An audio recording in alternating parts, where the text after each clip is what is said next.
Casa y yo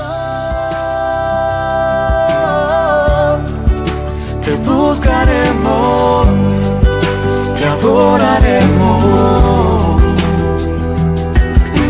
Fluye con tu espíritu, Señor, llenando cada corazón y trae renuevo.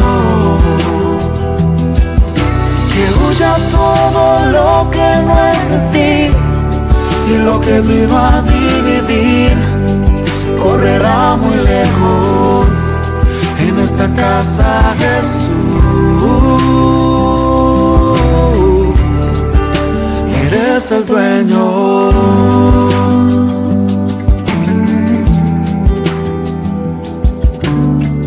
Señor sea propicio.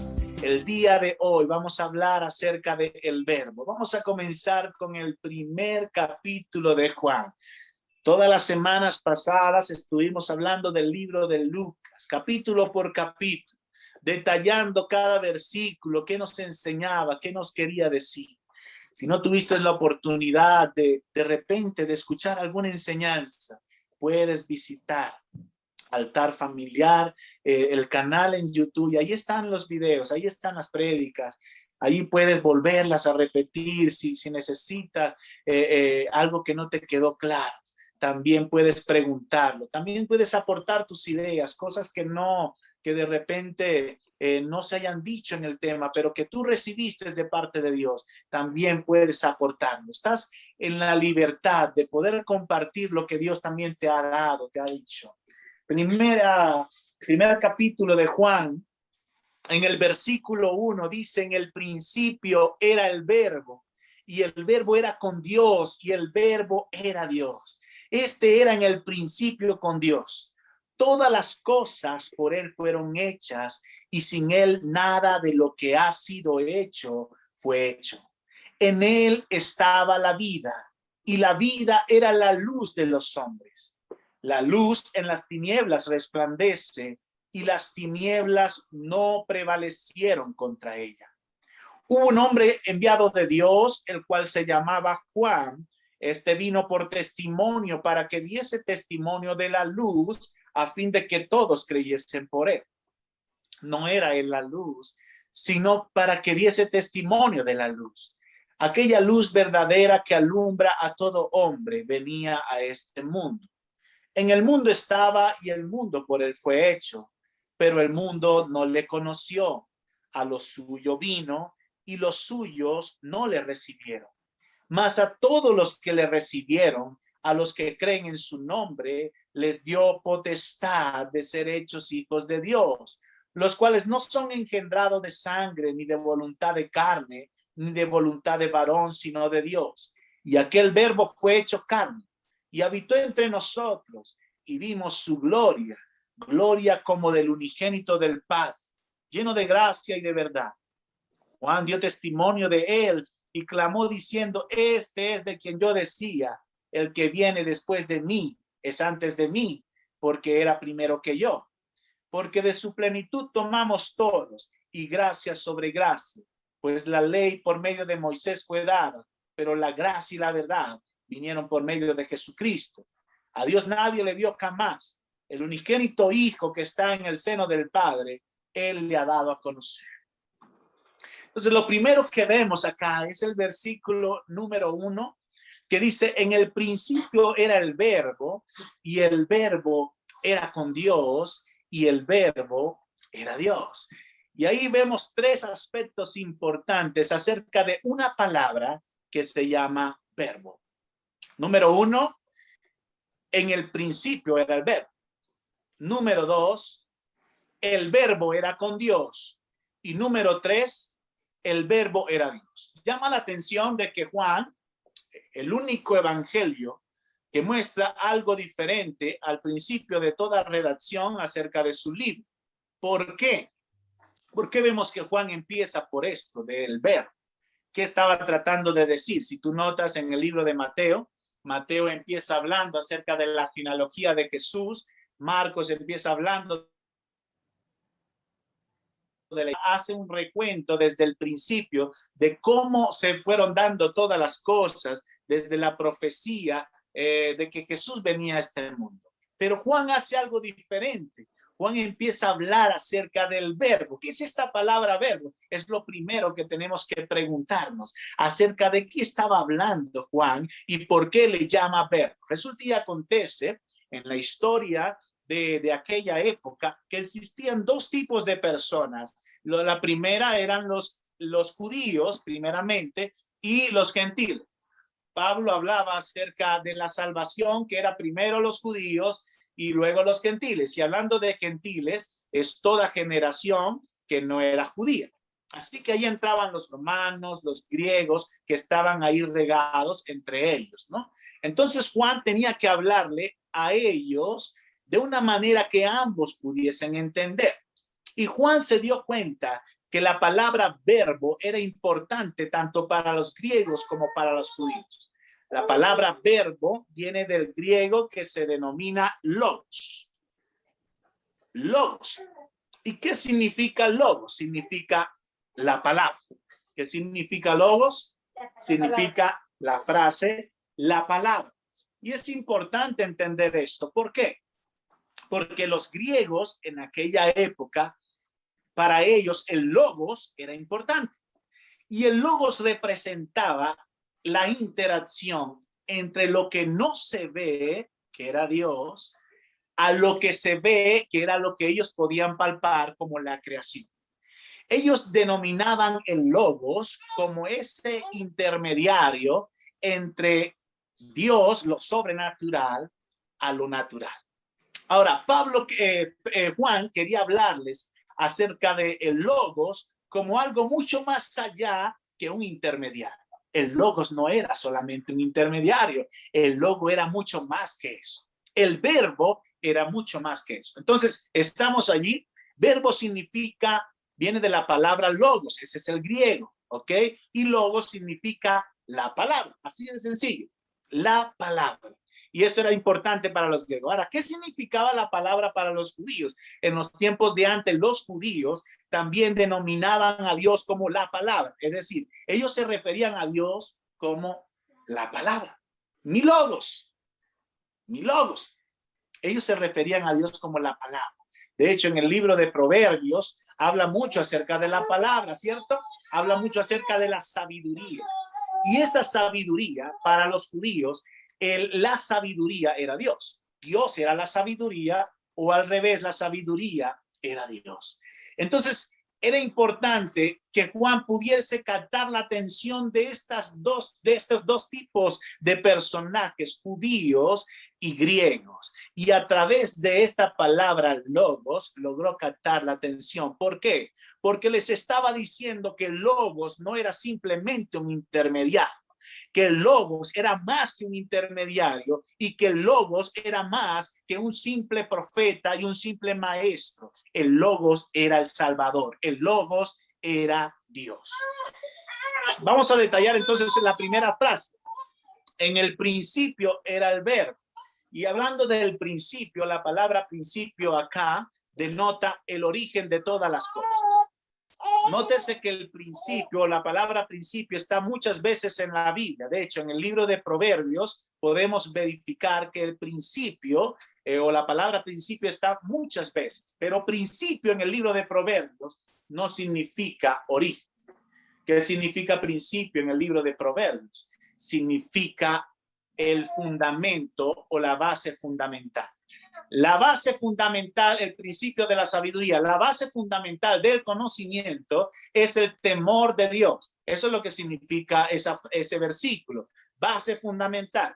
Pero cuando habla del principio, en el principio era el verbo, es la misma palabra que se usó en Génesis capítulo 1, versículo 1, que dice, en el principio creó Dios los cielos y la tierra.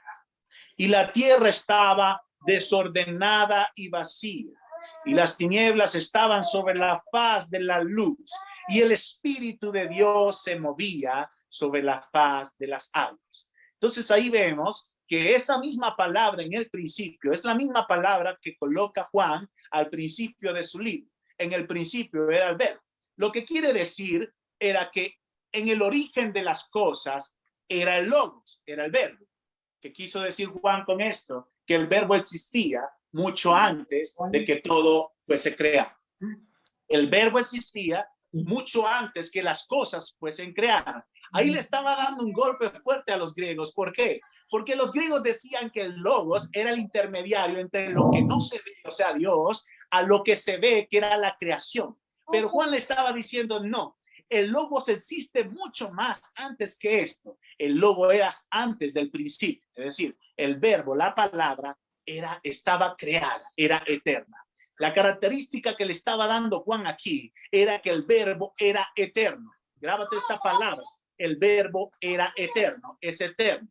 Y la palabra era no significa tiempo, es decir, era, o sea que ya no es. No, la palabra era no denota tiempo. La palabra era denota eternidad.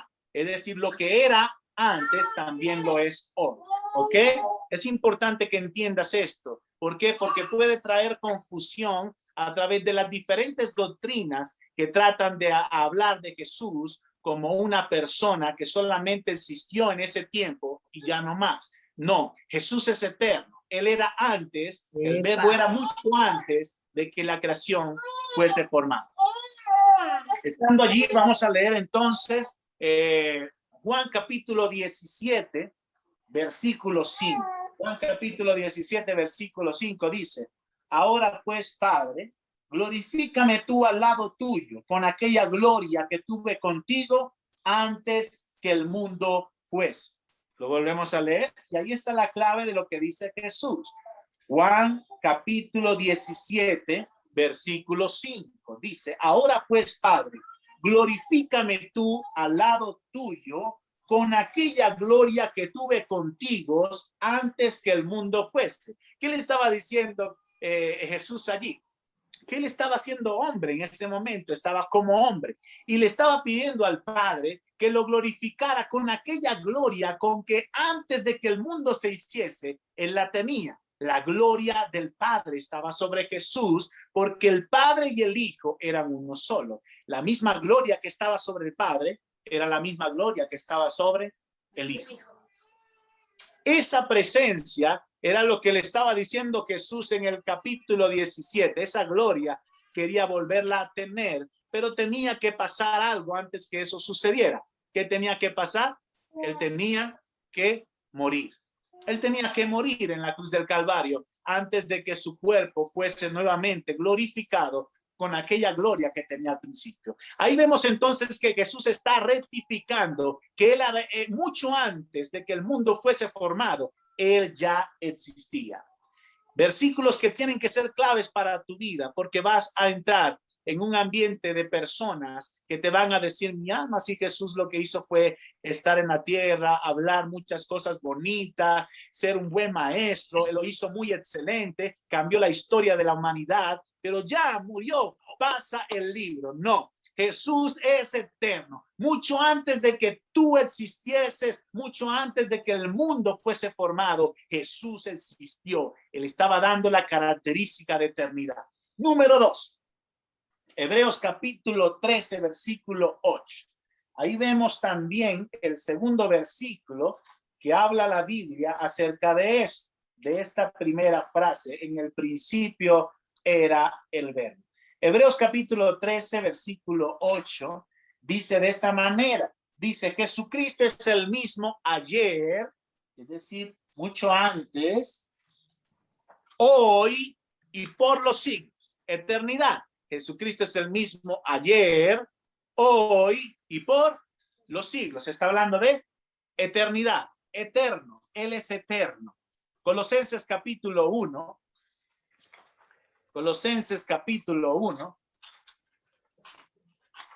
Versículo 16 al 17 también lo establece. Dice: porque en él fueron creadas todas las cosas. ¿En quién? En Jesús, en el Verbo. Las que hay en los cielos y las que hay en la tierra, visibles e invisibles, sean tronos, sean dominios, sean principados, sean potestades, todo, diga conmigo, todo fue creado por medio de él y para él. Todo fue creado por medio de él y para él. Eternidad. Jesús es eterno. Él era en el principio. Entonces ahí está claro de que Jesús, los demás libros de la Biblia, también hablan de que él fue mucho antes. Así que esas teorías que crean las doctrinas de las nuevas religiones, de muchas religiones que hoy en día están en el mundo entero, que hablan de Jesús como el Hijo de Dios simplemente y lo colocan fuera de la deidad. Es decir, que Jesús es el Hijo de Dios, mas no es Dios, es una mentira. Él es eterno, Él es el mismo Dios eterno, mucho antes de que todo fuese formado. Vamos a ver la segunda frase. La segunda frase dice, en el principio era el verbo. La segunda frase dice, y el verbo era con Dios. Esta palabra, el verbo era con Dios, también nos enseña algo muy importante. La palabra con en el griego, con Dios, tipifica al frente de o cara a cara. Bien, si la palabra con significa al frente de, quiere decir que son dos personas allí que están al frente una de otra. ¿Sí o no?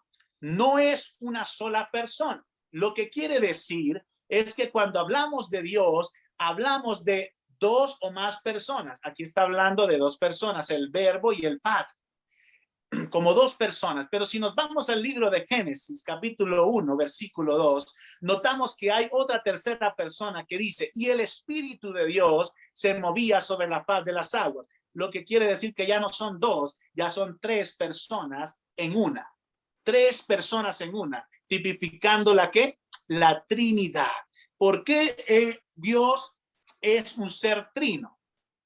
¿A qué se refiere esto? ¿Qué significa esto? Significa que existe un Padre, un Hijo y un Espíritu Santo. Y esto es importante que lo entiendas. ¿Por qué? Porque en el mundo te vas a encontrar con doctrinas que solamente elogian al Espíritu Santo. Doctrinas que solamente toman al Hijo como Dios y doctrinas que solamente toman al Padre como Dios, y esto es una mentira, te lo está diciendo la Biblia. Este verbo era con Dios, y la palabra con quiere decir que estaba al frente de ¿quién? Al frente del Padre. Estaba al frente de Dios. En este caso, Dios representa al Padre. El Padre y el Hijo estaban allí, eran uno, estaban unidos, bien, pero eran dos personas que actuando en una sola persona, en una unidad tan fundamental y tan tremenda, ellos representan lo que es Dios. Y esto lo vemos porque muchas personas tratan de desvincular al Hijo como si fuera simplemente un profeta, y no es así. El Hijo es Dios. Cuando te digan, una persona te quiera contradecir que el Hijo no es Dios, tienes que tener propiedad para decirle el Hijo es Dios, porque en el principio era el Verbo y el Verbo era con Dios. Quiere decir que estaban dos personas allí. Cuando Jesús fue bautizado, la Biblia dice que los cielos fueron abiertos y el Espíritu Santo descendió en forma de paloma, y el Padre habló desde los cielos y dijo, este es mi Hijo amado en quien tengo complacencia. Tres representaciones allí de la Trinidad que es Dios. Dios es un ser trino. Él existe como Dios. No puedes decir que solamente es el Padre. No puedes decir que solamente es Jehová. No puedes decir solamente que es Jesús, y tampoco puedes decir solamente que es el Espíritu Santo. Dios es Padre, Hijo y Espíritu Santo. Ese es Dios. Y eso es lo que quiere decir Juan aquí en lo que en la primera frase, o la segunda frase, perdón, de lo que dice, y el Verbo era con Dios. Juan le quería enseñar a los griegos y a los judíos que este Jesús no era cualquier profeta, que este Jesús era Dios. ¿Por qué? Porque los judíos no se imaginaban que su Mesías, el Mesías, Yeshua, lo que ellos llamaban como Yeshua, o lo que se llama como Yeshua, era un simplemente profeta, no. O el Mesías iba a venir como un rey lleno de toda la gloria, no. Ahí Juan les estaba enseñando, ese Jesús que está caminando entre nosotros es el Mesías. Y ese Jesús es antes de ustedes, antes de Abraham, antes de todos los profetas, porque ese Jesús es eterno. Pero además de eso, ese Jesús es Dios. Entonces estaba dando duro. ¿Por qué? Porque esa gente no creía que Jesús era Dios. De hecho, a esa gente le pegaba tanto que fueron a apedrear a Jesús cuando Jesús dijo, pero si yo soy en el Padre y el Padre es en mí. Los judíos agarraron piedras, dice la Biblia, y arrinconaron a Jesús a un cerro, a una montaña allí, ya para que se cayera, y le iban a lanzar piedras. Pero mira la autoridad de Jesús. Dice la Biblia, y Jesús pasó en medio de ellos y no pudieron hacerle nada, porque Él es el Mesías, Él es antes, Él es después, Él existe por los siglos de los siglos.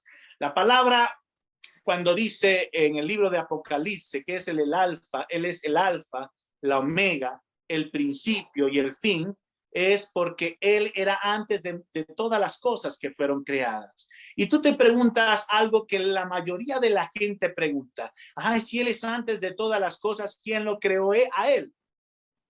Y resulta y acontece que Él no fue creado, Él es. Y eso es importante que lo entiendas. Jesús no fue creado, Él es. Y si Él es el principio, antes de Él no había nada.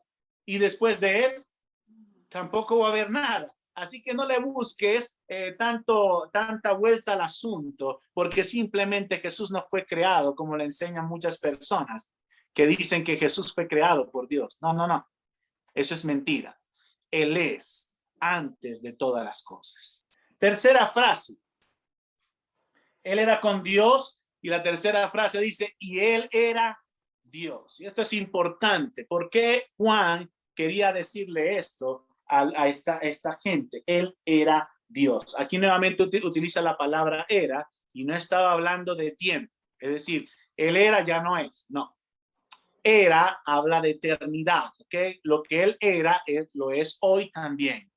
Por eso es que cuando Jesús habla de eternidad y habla de resurrección, le dice a los fariseos que no está escrito que el Dios de Abraham, de Isaac y de Jacob, cuando Él se presenta delante de la gente, le decía, yo soy el Dios de Abraham, de Isaac y de Jacob. Note que Dios siempre se presentaba así, o el Padre siempre se presentaba así delante de todos los profetas en la Biblia. Yo soy el Dios de Abraham, de Isaac y de Jacob. Siempre se presentaba al pueblo de Israel. Y Jesús le dijo, si Él siempre decía esto, ¿ustedes creen que Él es Dios de muertos? No, Él es Dios de vivo. Así que la resurrección es verdad. Era lo que le estaba diciendo Jesús en ese momento.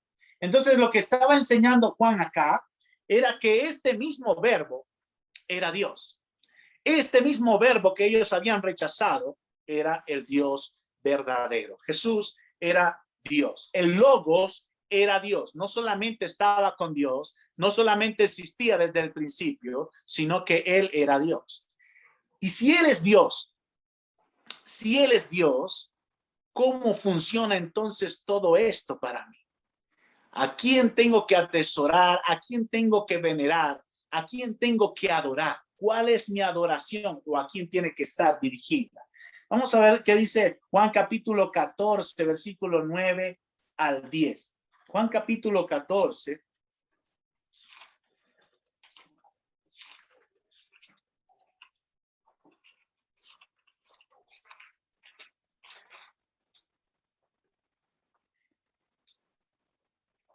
Dice, Jesús le dijo, tanto tiempo hace que estoy con vosotros y no me has conocido, Felipe.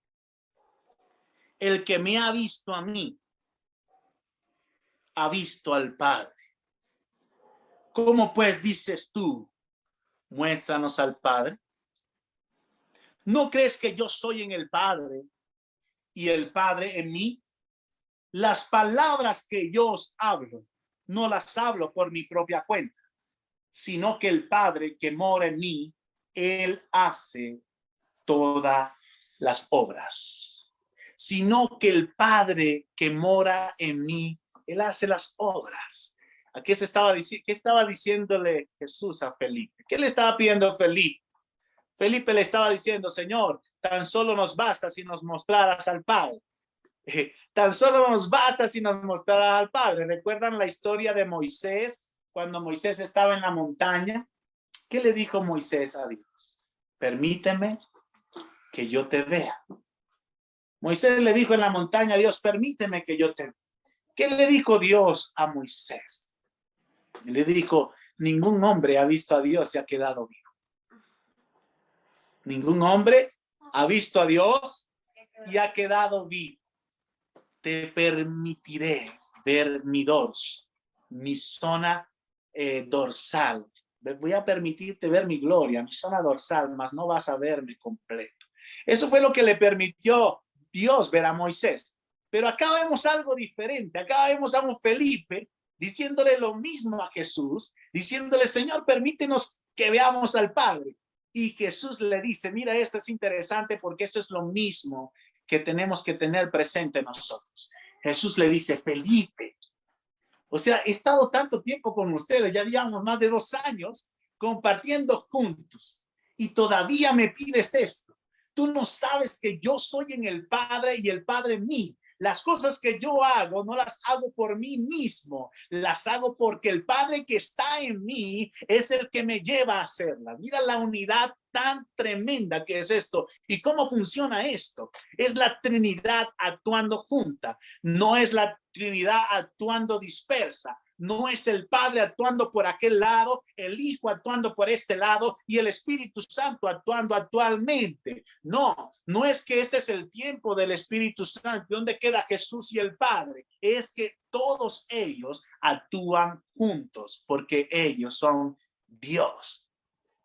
Ellos son Dios. Cuando en el capítulo 3 de Génesis dice, hagamos al hombre a nuestra imagen, la palabra hagamos venía del hebreo de 3 personas, venían que era el plural de hacer, es decir, que no había una sola persona allí, habían 3 personas actuando en la formación del hombre. Lo que quiere decir es que ellos actúan juntos, no actúan por separado, es un ser trino. Entonces Felipe estaba diciéndole, muéstranos al Padre, y Jesús le estaba diciendo, si tú me ves a mí, tú ves al Padre. Entonces, si quieres ver a Dios, tienes que ver a Jesús. Si quieres ver a Dios, tienes que venir a Jesús. Y cuando tú vengas a Jesús, le des tu vida a Jesús, te postres delante de él, le des todo a él, conozcas acerca de él, entonces también vas a ver al Padre, porque lo que representa el Hijo lo es el Padre también. Y esto tienes que entenderlo. Cuando tú quieras demostrar conocimiento, yo quisiera conocer a Dios, tienes que conocer a Jesús. Tienes que preocuparte por escudriñar qué hizo Jesús, qué dijo Jesús, cómo se comportó Jesús, cómo habló Jesús, qué fue lo que él estableció en la tierra, cuando él le hablaba a la gente, cuando él sanaba a las personas, qué hizo, porque eso que hizo es la representación de Dios, es la representación del Padre, y eso que hizo es lo que tú también y yo tenemos que hacer. Esto era el verbo. Esto era estas 3 frases importantes que Juan quiso enseñarle a los griegos y a los judíos, que el verbo no era una simple palabra intermediaria. El verbo existía antes de todo eso, pero el verbo más que existir antes, el verbo también era Dios, es Dios. Vamos a seguir leyendo en el versículo 3 de Juan. Notamos que dice, todas las cosas por él fueron hechas y sin él nada de lo que ha sido hecho fue hecho. Cuando tú dices que todas las cosas por él fueron hechas, o sea que por el verbo fueron hechas, y tú lees en otra parte de la Biblia cuando dice el Padre, que es el creador de todas las cosas, entonces tú te estás dando cuenta que si el Padre fue creador de todas las cosas, y aquí dice que el Hijo fue creador de todas las cosas, entonces no actuaron solos, actuaron juntos en la creación. Ellos fueron los que crearon todas las cosas. Versículo 4. En él estaba la vida, y la vida era la luz de los hombres. En él estaba la vida, y la vida era la luz de los hombres. Aquí la palabra vida, quiero que veas esto, porque aquí la palabra vida no significa la vida natural que tú vives, ni la vida natural que yo vivo. Aquí la palabra vida tipifica otra cosa y viene de la palabra Zoe. Y la palabra Zoe significa vida eterna, vida que no se corrompe, vida espiritual, vida que dura para siempre. Y esto es importante que tú lo entiendas. ¿Por qué? Porque lo que Jesús vino a hacer en este versículo 4 que dice, en él estaba la vida, estaba diciendo que en él estaba la vida que no perece, la vida que a vida eterna permanece. Lo eterno pertenece a Jesús, lo eterno pertenece a Dios. Así que si Dios es eterno y en él está la vida, cuando tú lo tienes en tu corazón, tú tienes ¿qué? Tú tienes vida. No hay muerte en ti. No hay espacio para que lo muerto esté en tu vida. Y si no hay espacio para que lo muerto esté en tu vida, Pablo decía, ¿por qué entonces sigue viviendo como muerto? ¿Por qué sigues viviendo como una persona que está todavía en las mismas manifestaciones de la carne que estaban antes? Si tú aceptas a Jesús, aceptas la vida. Si yo recibo la vida, yo recibo no solamente la vida cualquiera, estoy hablando de una vida eterna, de una vida que no perece. Y si en mí está la vida, entonces la muerte, que es enfermedad, la muerte que representa vicios, que representa pecado, no debería estar en mí o no debería reinar en mí. Porque la muerte o lo que es viciado a través de los deseos de la carne, los deseos de la carne son muerte, pero están aquí en la carne.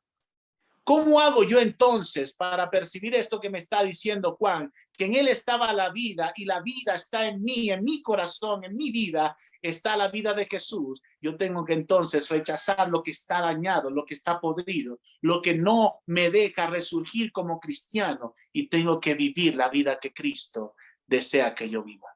Esa es la parte más interesante de todo esto. Si Él es la vida y Él está en ti, ¿por qué hay muerte en ti?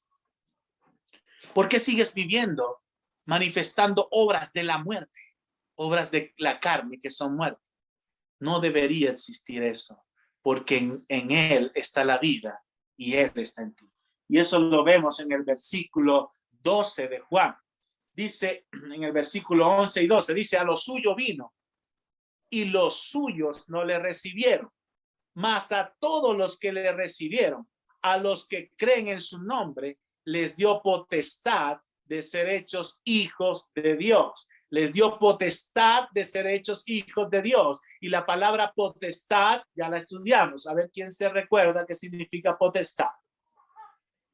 Viene de la palabra exousia, que significa te doy la plena autoridad, te doy el derecho completo de que tú seas hijo.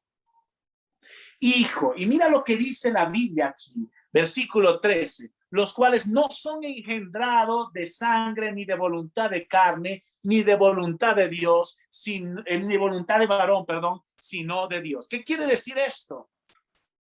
Pero es que yo fui engendrado por mi mamá, yo fui engendrado por la carne, ¿verdad? Mi mamá me parió, le hicieron cesárea, yo nací de mi mamá, yo nací de la carne. No, aquí no quiere decir nada de esto. De hecho, una vez que aceptas a Jesús a través de la fe, del creer en él, ya no eres engendrado de varón. Y aquí varón representa el hombre y la mujer. Ya no eres engendrado de varón, ya eres engendrado bajo la voluntad, eres engendrado directamente de Dios. Importante. Si yo soy engendrado directamente de Dios, yo tengo la divinidad de Dios en mi vida. Si yo estoy engendrado directamente de Dios cuando yo decido creer en él, cuando yo decido aceptarlo en mi vida, y ya yo dejo la otra, digamos, la otra herencia y vengo a tener esta herencia que es de parte de Dios, que es directamente de Dios. Yo tengo la plenitud de Dios en mi vida. Mira lo que dice la Biblia en las cartas de Pablo. Dice ¿en quién? En Jesús habita la plenitud de la deidad. ¿En quién habita la plenitud de la deidad? En Jesús. Ese Jesús está en mi vida. Ahora te pregunto, si Jesús está en tu vida, ¿en ti habita la plenitud de la deidad? Claro que habita la plenitud de la deidad. Tienes un ser divino en ti. Ya no puedes representarte como hijo de esta tierra. Eres un hijo de Dios, galardonador de las promesas de Dios para tu vida. Debemos vivir esto y debemos entender esto. Debemos entender que el verbo es eterno y que el verbo está dentro de mí y que si está dentro de mí, en mí está la deidad de Jesús, está la deidad completa. La plenitud de Dios habita en mí. ¿Usted sabe qué es plenitud? Dice que plenitud tipifica llenura, completo. Plenitud representa que no necesitas nada más, que no necesitas nada más, solo necesitas a Jesús. No, porque es que yo no puedo vivir sin ese hombre. Es que esa mujer es la que me hace feliz. No, tú necesitas a Jesús. No es que sin mis hijos, no, tú necesitas a Jesús. No es que sin ese trabajo no, tú necesitas a Jesús, porque la plenitud de Jesús está en ti. Tú necesitas a Jesús. Solamente eso. No necesitas de ningún hombre, ni de ninguna mujer para ser feliz. Tú necesitas a Jesús. Tú necesitas a Jesús. Y esto es tremendo. ¿Sabes por qué? Porque tenemos a Jesús, pero no estamos plenos. ¿Cómo es eso? Pues es que yo tengo en mi corazón, pero es que aún me siento vacío. Uy, esto es terrible. Si tú tienes a Jesús en tu corazón, ¿por qué estás vacío? Si tú tienes a Jesús en tu corazón, ¿por qué todavía estás triste? ¿Por qué vives en depresión todavía? ¿Por qué vives preocupado todavía? ¿Por qué vives la vida que estás viviendo todavía? Porque si Él vive en ti, todavía no estás pleno, no estás lleno. No has dejado que Él te llene completamente. Deja que Él te llene completamente. Deja que Él sea la plenitud de tu vida. Y te darás cuenta que el mundo puede caerse alrededor de ti y tú puedes estar tranquilo. Que el mundo puede destruirse alrededor de ti y tú puedes estar tranquilo. Que miles de plagas pueden caer alrededor de ti, pero tú puedes estar tranquilo porque en ti está la plenitud de aquel que todo lo puede. Quiero que hagas una oración conmigo. Padre, te damos gracias. Gracias te doy por tu presencia, por tu palabra. Gracias te doy, Señor, porque tu palabra es viva y eficaz. Es más cortante que toda espada de dos filos que penetra y parte el alma y el espíritu. Esta palabra penetra mi corazón. Esta palabra, Señor, me llena. Y yo quiero que esa plenitud, ese verbo, eso que lo llena todo, Señor, que está en mi vida, pueda llenarme por completo. Y aquello que me causa tristeza, aquello que me causa dolor, aquello que me causa vacío en mi corazón, sea quitado de mi vida. Hoy te permito que tú lo llenes todo en mi corazón. No necesito, oh Dios, de nadie más, solo necesito de ti. No necesito de un hombre para ser feliz, solo necesito. Te buscaremos, te adoraremos. Fluye con tu espíritu, Señor, llenando cada corazón y trae renuevo. Que huya todo lo que no es de ti y lo que vino a dividir.